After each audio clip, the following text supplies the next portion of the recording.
Well, hey everybody, I'm here to make my the best pizza sauce in the whole wide world. I've made it on 3 different continents. Every time it's a winner. People want to know how to do it, and tonight the people in my village in France were having there's a bee in the kitchen. Get out of here, bee! Damn it! Come on, go outside. Go outside. So we're having a pizza party tonight. Everybody in the village here, in the little hamlet that I live in. This bee won't leave. Get out, dummy. There's no flowers in here. So everybody in my village, they love pizza, and they love my sauce. And so tonight we're having a pizza party, and I told my neighbor who's making the pizza tonight. They both my neighbors. There's 2 sets of neighbors. They have pizza ovens with those wood pellets, and it's really good. But you have to eat the oven really super duper hot for the pizza to cook correctly. The bee just left, which is good because the bee was driving me nuts. There are 12 ingredients in this pizza sauce, the world's best pizza sauce. There's tomato sauce right here. There's 500 grams that goes in. Water, you need to put about, I would say, 1/8 of a cup of water. Rinse out your tomato sauce. Tomato paste, you have to have tomato paste. Without tomato paste, it won't be concentrated enough with flavor, because when you cook a pizza at 500 degrees or whatever, it really tends to break down all the flavors in a sauce, because it gets so darn hot that it sort of burns out all the flavor. So this has to be super, super, super flavorful. That's the key to it. So tomato sauce, tomato paste. I'm going to turn this on number 1. And then I'm going to take, so I've already put in sauce, 500 grams of sauce, 140 grams of concentrate. You need to add fresh onion, chopped onion. This is from, we call them green onions in America. They call them white onions in France, but it's the green top and the white bottom. You can put in any onion, doesn't matter, but it has to be fresh. Unlike the rest of the ingredients, they should not be fresh. So garlic powder, you want to put in about, I don't know, a teaspoon of that. Oregano, you want to put in about the same, about a teaspoon of that. Basil, you want to put in about a teaspoon of that too, or tablespoon, whatever that is. I don't really measure. And then there's some salt, but I'm going to hang off on the salt. And sugar. I'm going to hang off on the sugar because I don't know. We need to stir it up. We need to taste it. We need to get it hot. Wine. You need red wine. Any wine will do, but red wine is best. And I would say put in this much. That's probably maybe I would say 1/4 of a cup, which would be 2-3 ounces of red wine. Black pepper, freshly ground, very important.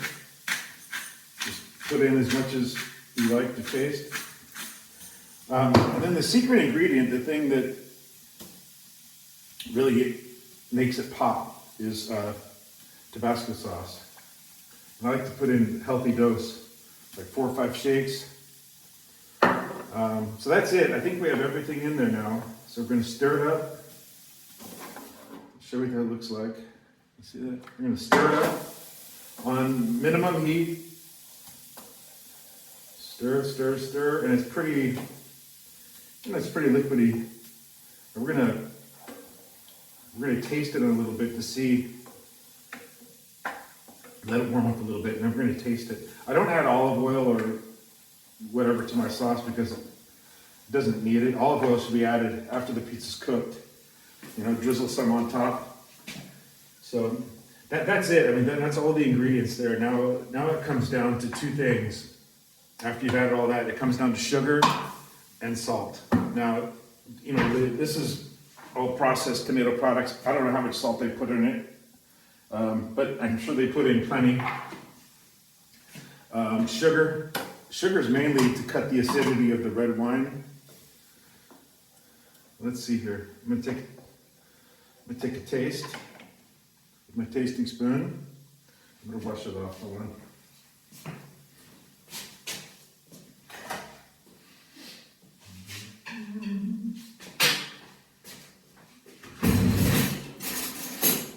Gotta be sanitary. So I'm gonna have a little taste.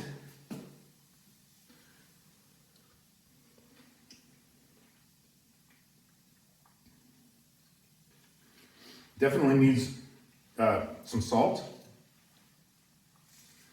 which is, I knew that I would probably have to add some salt, but you don't want to, you want to make sure that you don't over salt it. And then sugar, it does need some sugar, so I'm going to take and put a dash of sugar in there. I'm going to stir it up, turn up the heat just a little bit. But I guarantee you, this isn't only just the best pizza sauce in the whole wide world. It's also a love potion. Because every time I've made this, it makes people fall in love. I swear to God, every time I make this, somebody falls in love. Every time. Let's see how we go here.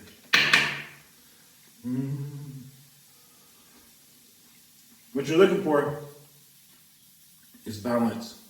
Right now, it's acidic tasting, but I think the more we cook it, the more it's gonna mellow out, balance out the flavors, the more that we heat it up.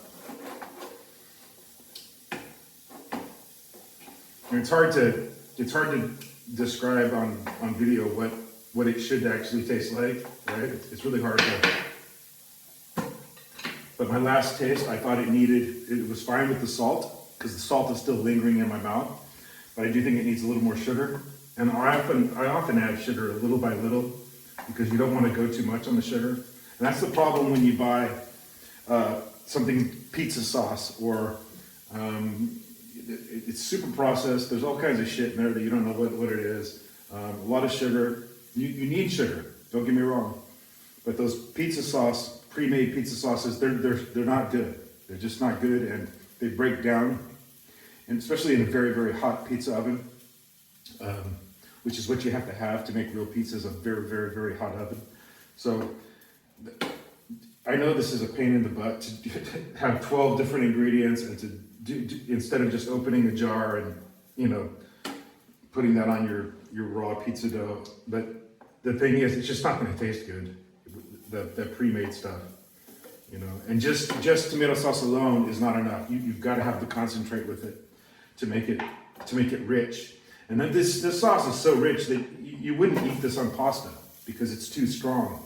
But when you put it on raw, the raw pizza dough that you flattened out, when you put that on thinly, or a little thicker, however much you want, it has to be flavorful.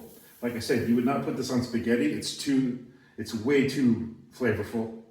It's so flavorful that it would make your mouth pucker, sort of, if you're eating it, a lot of it. But on pizza, when it's cooked, it's perfect. Anyways, that's it. Just heat it up and let it reduce, let it cook, let all those flavors blend and emulsify, or do whatever magic heat does. Because heat does do magic. So what I like to do is I like to heat it up to where it starts to, you have like little bubbles, coming up, simmer it, and then let it simmer for, I would say, 15, 20 minutes, and then taste it again. Let's see here.